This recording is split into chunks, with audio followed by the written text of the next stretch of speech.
बहुत समय पहले की बात है। हस्तिनापुर गांव में सूरज के अस्त होने का समय हो गया था और चांद के निकलने का। तभी सूरज चांद से कहता है, अरे भाई एक बात बताओ, जब भी तुम आते हो तो कोई तुम्हें आदर सम्मान देकर प्रणाम क्यों नहीं करता? ऐसा बिल्कुल भी नहीं है भाई, कई लोग मुझे भी प्रणाम करते हैं। पर मैं तो जब भी आता हूँ सारी दुनिया जल चढ़ाकर और सूर्य नमस्कार करके मेरा स्वागत करती है, किंतु मैंने आज तक किसी को भी तुम्हारा स्वागत करते हुए नहीं देखा। चांद और सूरज की ये वार्तालाप हस्तिनापुर गांव के निवासी सुन रहे थे। तभी बिरजू कहता है, हम तो सिर्फ सूरज को ही अपना भगवान मानते हैं, चांद हमारे लिए कुछ नहीं है। नहीं, ऐसी बात नहीं है। चांद भी हमारे लिए भगवान समान ही है। चांद भी हमें रोशनी देते हैं। सूरज भगवान तो हमें रोशनी और धूप देते हैं, लेकिन चांद वो हमें क्या देते हैं? लेकिन सारी रात तो हम सोए रहते हैं, तो फिर उस रोशनी का हम क्या करेंगे? हमें चांद की जरूरत नहीं है। हाँ, अगर चांद नहीं भी आएगा तो हमें कोई फर्क नहीं पड़ेगा। हाँ, उसका होना ना होना एक ही बात है। तुम ये क्यों भूल रहे हो? करवा चौथ वाले दिन इन्हीं की पूजा करने के बाद तुम्हारे लिए रखा गया व्रत पूरा होता है। लेकिन शुरुआत तो सूरज भगवान की पूजा से ही होती है। गांव वालों की बातें चांद और सूरज बड़े ध्यान से सुन रहे थे। उनकी बातें सुनकर सूरज तो खुश हो गया, लेकिन चांद थोड़ा उदास हो गया। फिर सूरज चांद से कहने लगा, देखा, हस्तिनापुर के लोग भी मुझे ही अपना भगवान मानते हैं और उनकी नजर में तुम्हारी कोई अहमियत नहीं है। परंतु मैं भी तो इन्हें रोशनी देता हूँ, और अगर मैं ना रहूं तो मेरे बिना इनकी जिंदगी भी अस्त व्यस्त हो जाएगी। ये तुम्हारी गलतफहमी है। इन लोगों को तुम्हारी बिल्कुल भी जरूरत नहीं है। अगर मेरी जरूरत किसी को भी नहीं है तो ठीक है, आज के बाद मैं आऊंगा ही नहीं। इसके बाद चांद वहां से चला जाता है और उसके जाते ही सारे गांव में अंधेरा छा जाता है। वैसे तो आसमान में कुछ सितारे होते हैं, लेकिन उनकी रोशनी ना के बराबर होती है। लेकिन अंधेरा इतना ज्यादा होता है कि किसी को भी कुछ दिखाई नहीं देता। हस्तिनापुर गांव में बुआई का समय शुरू हो गया था, इसीलिए किसानों को सुबह जल्दी उठकर खेतों में जाना होता है।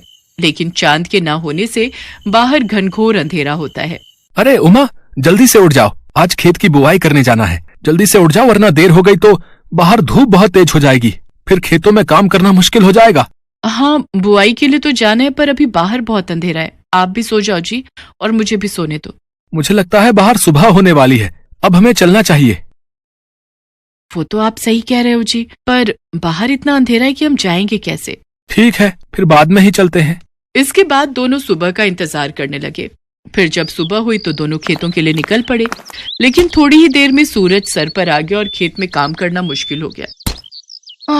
बहुत गर्मी हो रही है जी, चलो घर चलते हैं, कल सुबह जल्दी आकर काम कर लेंगे।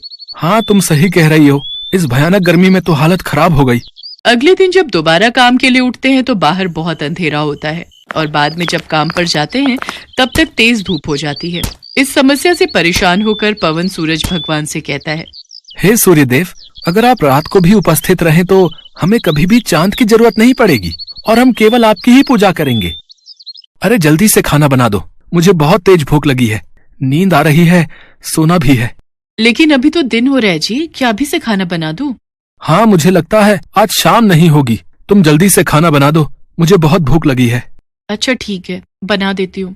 फिर दोनों खाना खा लेते हैं, लेकिन तब भी रात नहीं होती और दोनों सोने के लिए चले जाते हैं। बहुत गर्मी हो रही है, बिल्कुल भी नींद नहीं आ रही। ऐसा करता हूँ, जाकर नहा लेता हूँ। इसके बाद पवन नहाने चला जाता है। नहाने के बाद भी बहुत गर्मी हो रही है। तभी बाहर शोर होता है। पवन और उमा बाहर निकलकर देखते हैं तो बिरजू का बेटा बिट्टू बेहोश पड़ा हुआ था। क्या हो गया मेरे बच्चे? कोई जल्दी से पानी लाओ। फिर उमा जल्दी से पानी लाकर बिट्टू के मुंह पर छिड़काव करती है। कुछ ही देर में बिट्टू होश में आ जाता है। लगता है दिन रात धूप लगने की वजह से ये बेहोश हो गया था।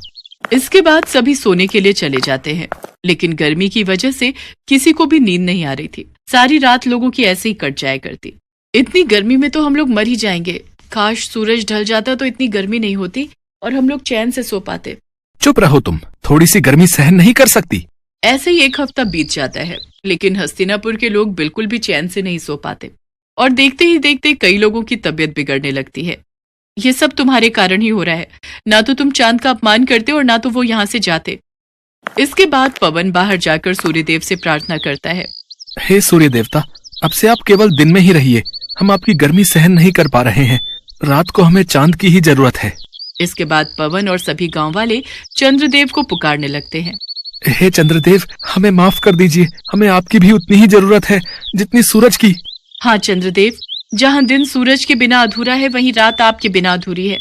अब से हम आपकी भी उसी तरह पूजा करेंगे जिस तरह सूर्यदेव की करते हैं।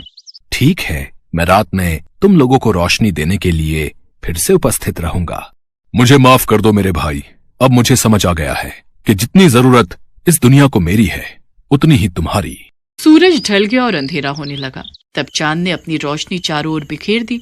इसके बाद सभी गांव वालों ने सर झुकाकर चांद का स्वागत किया और सभी गांव वाले पूरे 1 हफ्ते बाद चैन की नींद सोए।